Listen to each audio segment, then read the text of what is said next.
said that, I think we owe a little bit of love to this fucking ridiculous theater.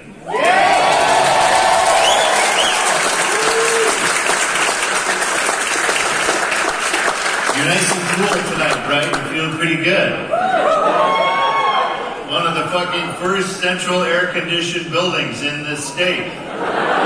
This theater. The old organ was the second largest Wurlitzer ever manufactured when they put it in here. That meant, at that time, Jacksonville had something going on. What happened? No. I'm from Detroit, so I can't say shit.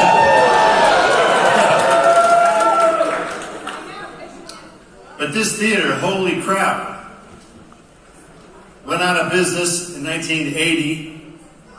It's perfect that they showed kung fu movies here. In this palace. With cheap subtitles. It was probably great. But wrong. This place, very, very notable. Elvis Presley. Gyrated right here. Oh yeah. Oh, I'm gonna get arrested in Jacksonville. Watch out. I love the fact this town was pretty conservative back then. Yeah, back then. And they had a proclamation ready to go, like it was a subpoena. Like, ready to shove it in his pants if he did lascivious behavior on this stage. He had to go meet with the mayor. Look, Mr. Mayor, I'm not going to do anything. I just be the kids, just not having fun, man. That's it.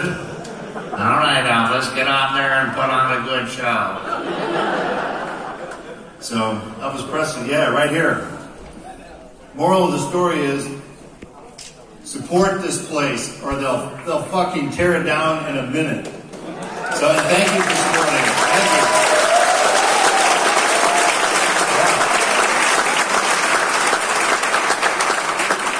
It really is beautiful. They will not make any more theaters like this ever again. So it's a monument. It's a beautiful thing, the Florida. Apparently, very appropriate for this movie tonight, this theater being haunted. Right? Am I right? 94-year-old theater has seen some shit. To my understanding, this theater had an organist from years ago who took his own life and who could sometimes be heard up in the balcony. They found out why he took his own life. Apparently he got tired of playing with his own organ.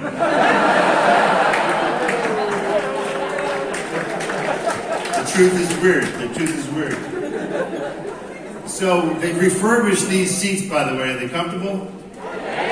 Pretty good, huh? Pretty good.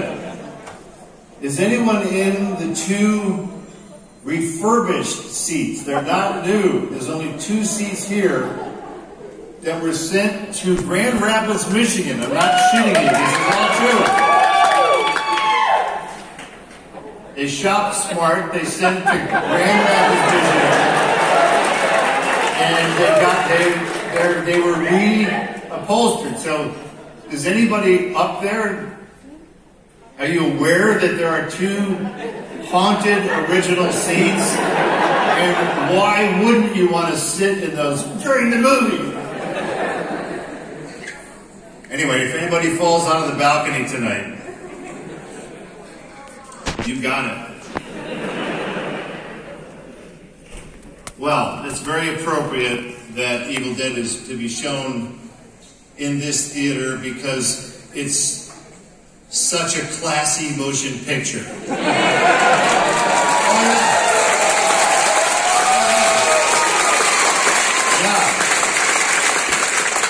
Yeah, one of our first reviews for this movie called it the sickest of the sick.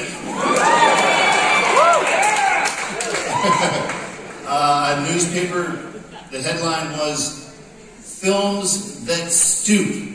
I guess as in, like, underachieve, I guess. One of them said that Sam Raimi took every bad idea he ever had and put it into a low-budget blender. That's what this movie is. Well, guess what? Along came a guy named Stephen King.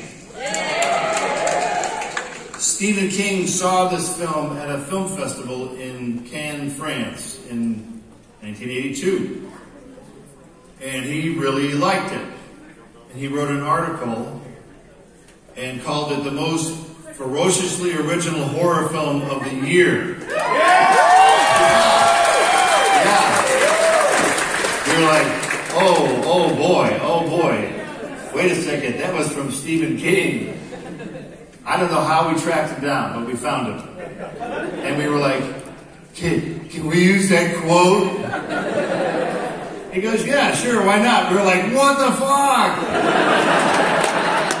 So that's at the top of the poster, the most ferociously original. There's your shitty low-budget blender ideas right there. Most original film of the year. Stephen King. It was great. It sent out a fuck you of a force wave out to everyone. And the next review was in the New York Times by a guy named Kevin Thomas, who thereby proclaimed it an instant classic. So,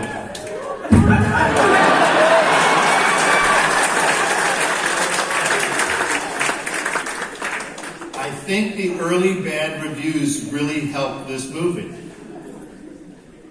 Because part of the reviews were like, it's unwatchable. It's unbearable. And then some people reading it go, well, then I have to see it.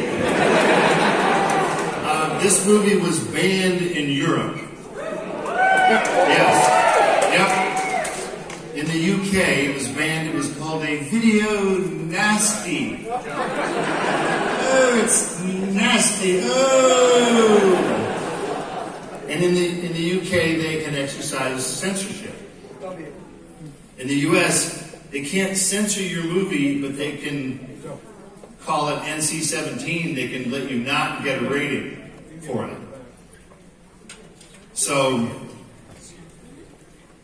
this movie was banned in the UK for 4 or 5 years. It was a big court case. Sam Raimi went over to shout to the hills about injustice. Didn't matter. He never got to testify.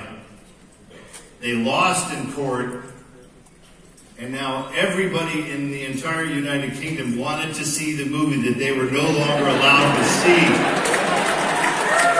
Yeah. And the next year, Evil Dead was the #1 video of the year. The Shining was number 8.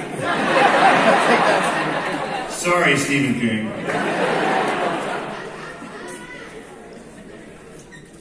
So it's nice when that happens, because it took a lot to make this little movie. It may not seem like a lot when you watch the movie, but it meant a lot when we made it. You're going to watch an analog movie tonight. There is no digital anything in this movie.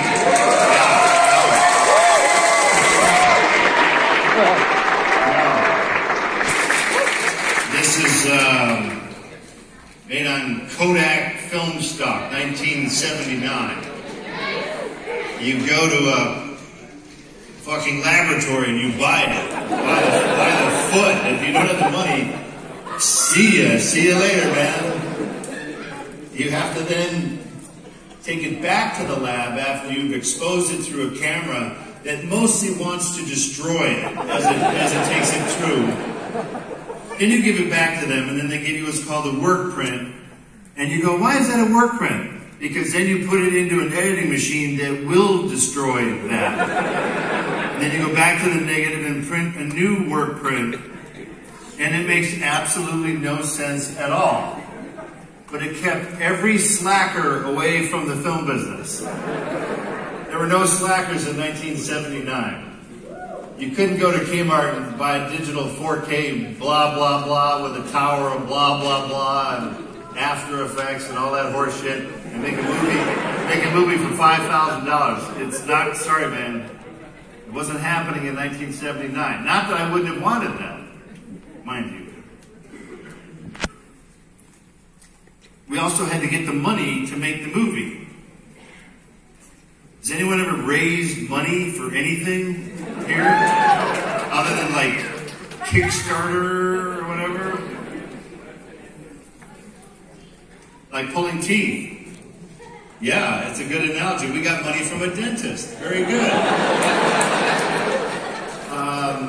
We got money from a guy who, he goes, I don't invest in movies, but I do gamble in Las Vegas. Here's my Las Vegas gambling money. He made 30 times his money back. Yeah. It's a good bet.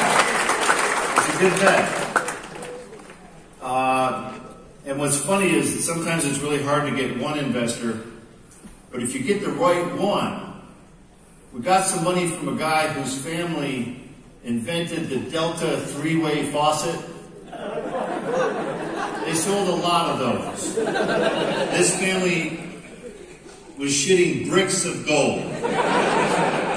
And a couple of them invested. And so you don't even have to meet them after a while. They go, oh, my cousin invested. Oh, there you go, I'll go in. So there's some people we never met. And other people, one guy, Sam Raimi, was at the processing sort of right, it was in the camera department of Kmart, getting a 50-foot piece of Super 8 processed, and he had a stack of them, like 10 of them. And normally you don't buy 10 of those. There's no one shoots that much amateur footage. And there was a guy standing in line, and he looked at Sam and he goes, why'd you buy so much of those? Did you go on a trip? He goes, no, I made a movie. The guy goes, really? You made a movie? What do you make them? Oh, it's called this or that, because we're going to use it to raise money for a feature film. The guy goes, really? You think you're going to do that, huh? He goes, yeah. He goes, here's my card. Let me know if you ever get serious. Sam goes, puts it in his pocket. 2 years later, he's on the phone with the guy. Hey, remember me? I'm the guy at the Kmart counter, processing counter. Now we want you to invest. And we got money from the guy. Who could not, we made a Super 8 version of what you're going to see here. To show investors. To let them know, like, it'll be like this, only better.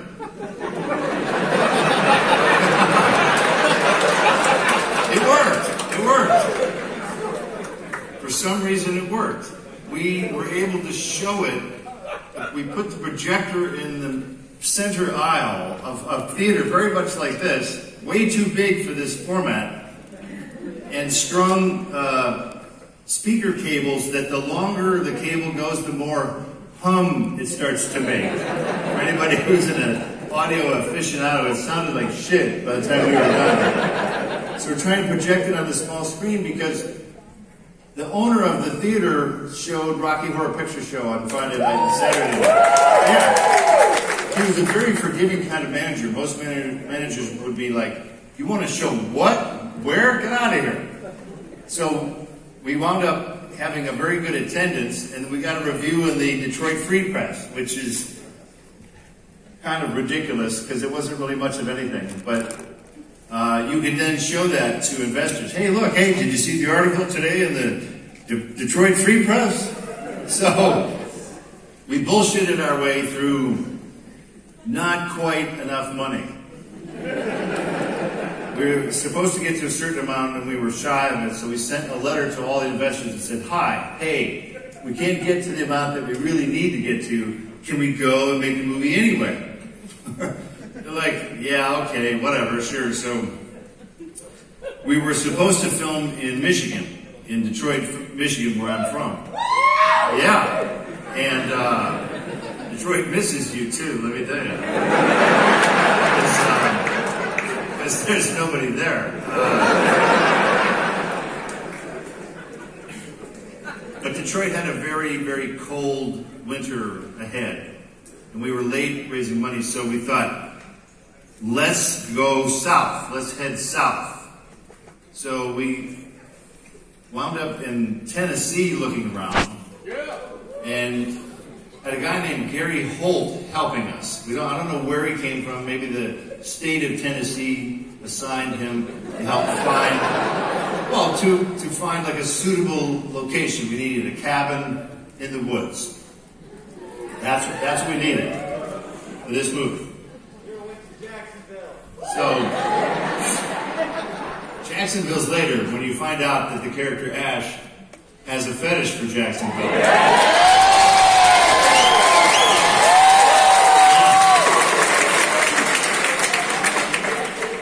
I don't want to dash any of your hopes. There was no reason why Jacksonville was picked for the show. No writers were from anywhere near here. They just thought it would be funny.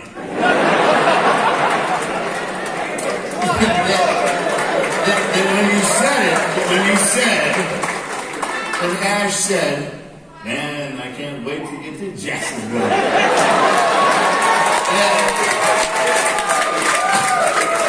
I think they knew deep in their heart that the audience would go, the fuck is Jacksonville? Why Jacksonville?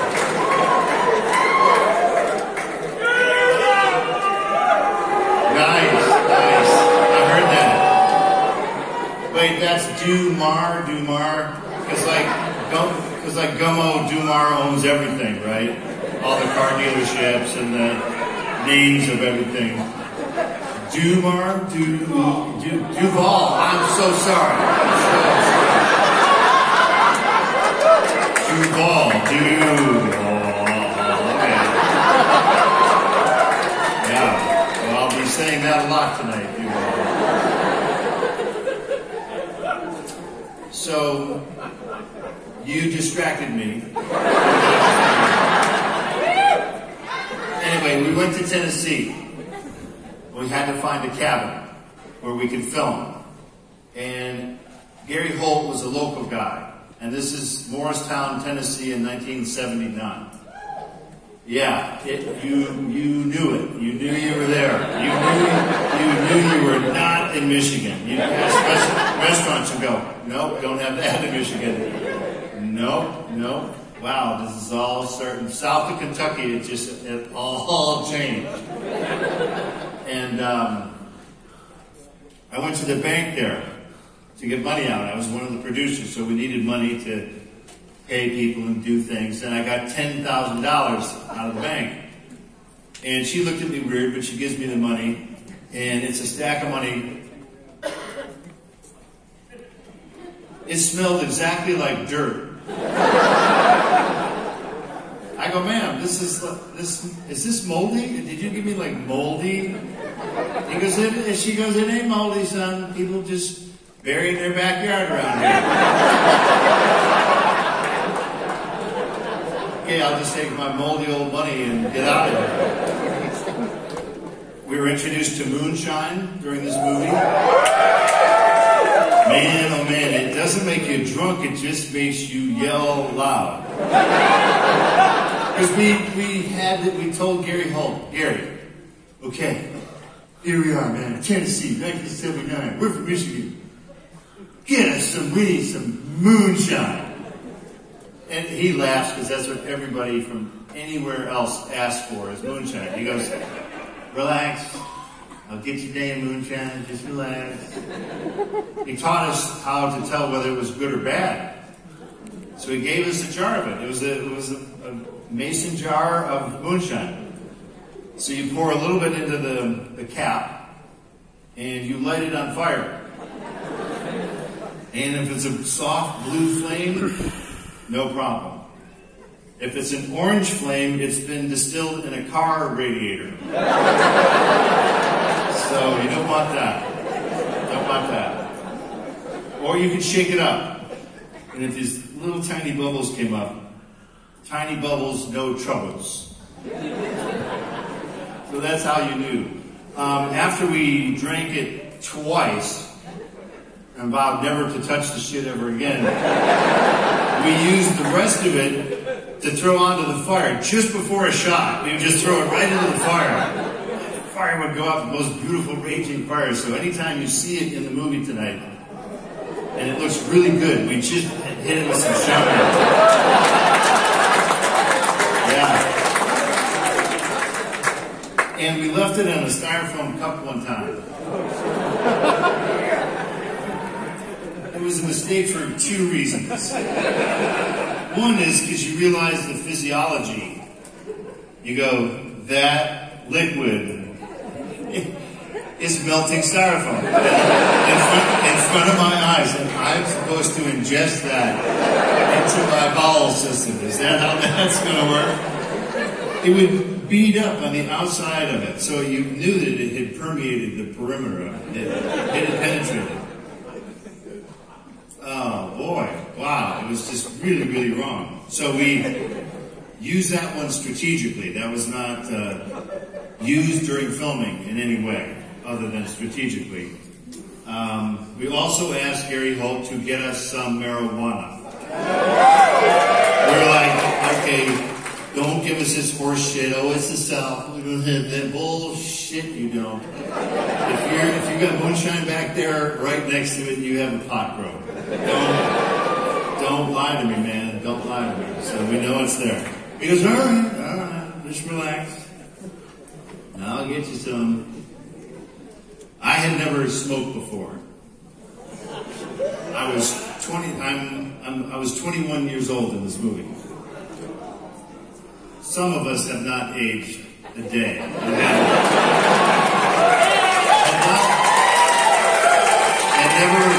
I never consumed marijuana, but there was a scene in the film where we find an old tape recorder. I don't want to spoil the plot. We find an old tape recorder, and we set it down in front of the fire that we used moonshine to look good, turn it on, and listen to it.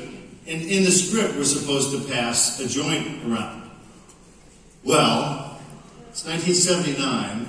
Easy Rider wasn't that many years earlier. It was like 3 years earlier. We're like, wait a second. Jack Nicholson smoked like 48 joints during this campfire scene in Easy Rider. He got nominated for Academy Award. Let's fucking do that. Let's do that. We're on this campfire, and we're gonna listen to this creepy shit and do that. And our reactions